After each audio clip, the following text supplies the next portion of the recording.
Hey, what's going on, guys? Welcome back to the monster videos. In today's video, I'm back with our monster analysis. We have the monster Jakuuna High. This mythic will be available very soon, and this corrupted mythic will be available in a maze island. So I just wanted to let you guys know, in case you were confused, where he's going to be available in or what type of event and stuff. He is going to be available in a maze island very soon. You can obtain it from there. This is official because it is posted by Tharth, which is the community manager of the game. So yeah, we're gonna be reviewing this monster. We're gonna be doing a full analysis on him, and I'm gonna tell you guys whether he's worth or not. So I hope you guys are excited for today's video. If you are, drop a like and also subscribe to the channel with notifications on. We're like 2,000 subscribers away from reaching our milestone, so go on and hit that red subscribe button if you haven't already. Anyways, guys, let's go on and get started. Go ahead and read the lore. So Jakuuna High has lived for many centuries in the eastern region and met many of its leaders. For many years, the regions had been ruled by a council of elders. I'm guessing it's a free pass monster, right? Wangchu. But Jakuuna, despite that, the democratic system, okay, he missed the old times where there was an emperor who ruled the Iron Fist. I'm guessing it's the Wangchu. Yep, it is. For this reason, when he met Wangchu and learned that he aspired to become a dark emperor like the ones that ruled in ancient times, Jakuuna High immediately offered his support and knowledge to him. Then Wangchu convinced families to corrupt him. Oh no! Uh-oh. Yeah, I mean, he does look evil to me. So he's on Lord's side, guys. For those of you that have been following up with the Era Saga dungeon, series or story, then you know what I'm talking about. After that, Jakuuna High's loyalty to who was now called Wangxu was unswerving. Wow. Alright, interesting. Alright, let's go and take a look at the skills. Samya deals low fire damage to all enemies, applies total damage reduction to all enemies. Okay, that's a really good skill, I've got to say. Applying that total damage reduction would be really nice. So your enemy will just deal 0 damage. I wish that was total blind, but it is what it is. Alright, spiritual protection removes tortures and heals all allies by 30%. That's a really good support skill there. Soul Feint deals heavy fire damage to one enemy, removes positive status effects from one enemy twice, applies curse to one enemy. This is actually pretty good against Shelly. Alright, Corrupted History deals moderate nature damage to all enemies, applies poison to all enemies, applies bleed to all enemies. So you're stacking up 2 tortures, and also you're dealing quite a large damage with the moderate nature damage. So that's actually quite nice. Skill-wise, I like it. I actually like skills. They might introduce a corrupted mythic monster, maybe a Megataunt or something, just like Shelly, where, they could apply positive effect protection while they have Megataunt. Who knows? Maybe they will. So, you could just remove positive twice there. Alright. Anyways, so take a look at this. It's a fire corrupted mythic monster. Those are the books. And the traits, you have dodge area right away. You have access to dodge area as a trait at rank 0. So you don't even have to rank up anything in order to unlock that dodge area. You have it instantly. At rank 1, you have immune to possession. That could come in handy. Rank 3, you have immune to torture, so torture immunity as a status caster. Me personally, I'd like the torture immunity as a trait. So instead of possession, I wish they swapped that, so that torture immunity would have been a rank 1 trait, and the status caster could have been immune to possession.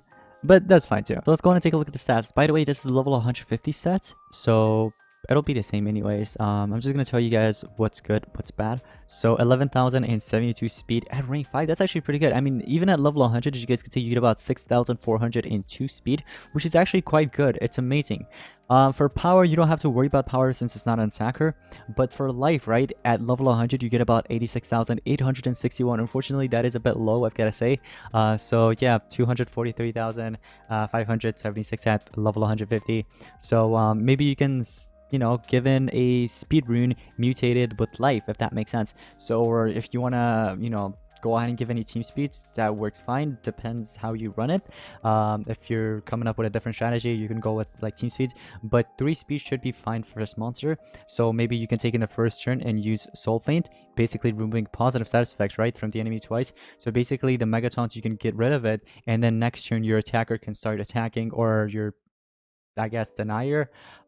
So yeah, you could do that. And then later on, you can either stack up tortures such as poison and bleed, or you can go with the total damage reduction. That's actually pretty good against attackers, of course, the most, since they won't be able to deal any damage reduction, right?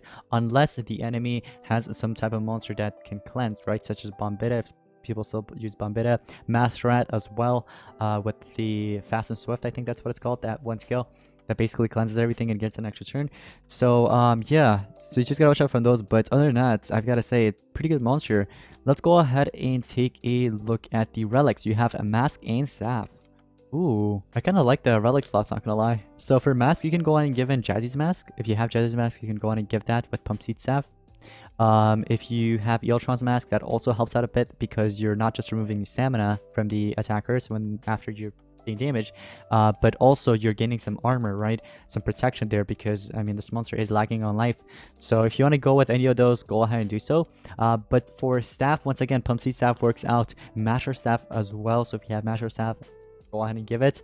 For books, we already saw it, but basically he's in the Fury book and also villains and evil legions, I see. So now for the obscure talents. So for obscure talents, if you're wondering what to give once you rank this monster up, here is what I recommend giving. You can go with Soul Track. You can also go with Burning Hands. Those two options, in my opinion, works best.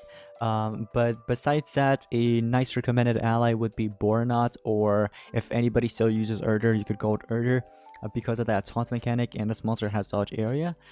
So yeah, anyways, let's go on and take a look at the skills here. So you have basic attacks. Let's go on and start off with the first one. It's a moderate fire damage to one enemy and applies curse. It's a spammable skill, so you're fine against CDA. It's just that it costs 30 stamina, but you can go ahead and recover that 30 stamina with a staff. So if you're running Master Staff, Cane of Atlantis, whatever you're running, you can go ahead and basically regenerate that stamina back. Okay, make sure it's a type of relic that regenerates your stamina though. Keep in mind.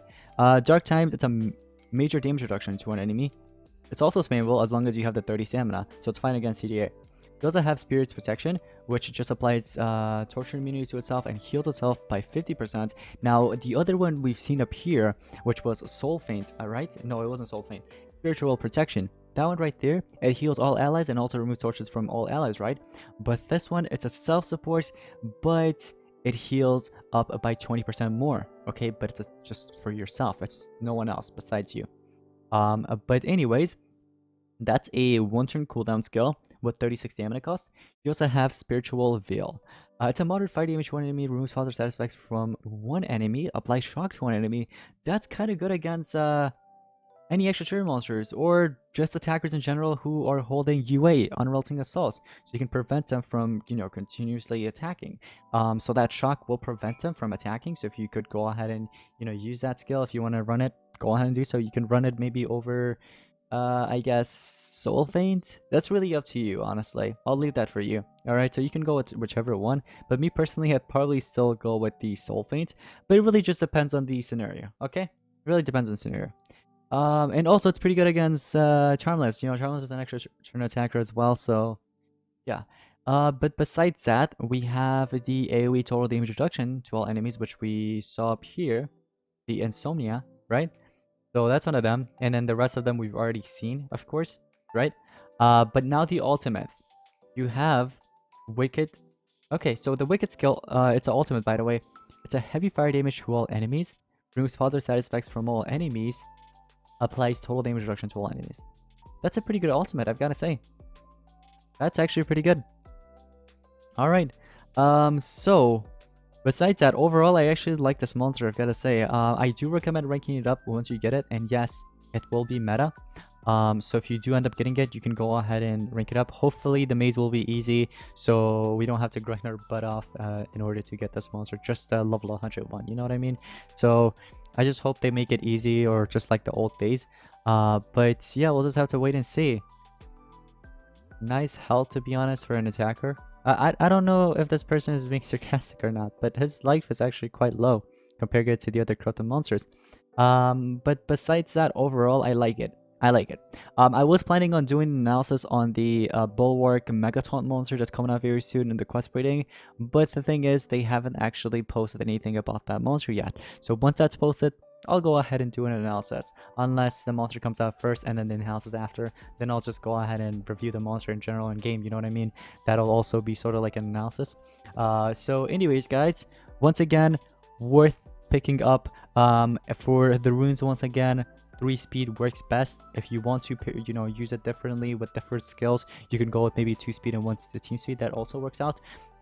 For relic slots, I've already mentioned that, and also obscure talents. Once again, soul drag with burning hands works best in my opinion.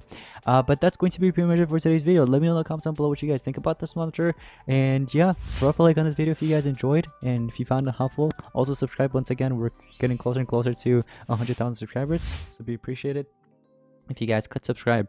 Anyways guys, thank you all so much for watching. I'll see you guys in the next one. Peace out.